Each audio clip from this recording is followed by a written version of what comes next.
Pemirsa, TNI Angkatan Darat mengerahkan 2 unit alat berat, masing-masing 1 unit eskavator dan 1 unit bulldozer, serta 2 unit truk pengangkut.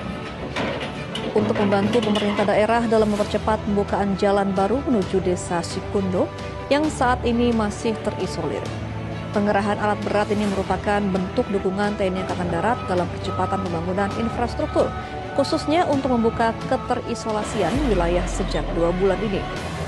Kondisi medan jalan yang berat serta tertutup material tanah bebatuan dan kayu gelondongan menjadi kendala utama bagi aktivitas warga, terutama dalam distribusi logistik, layanan kesehatan, dan pendidikan.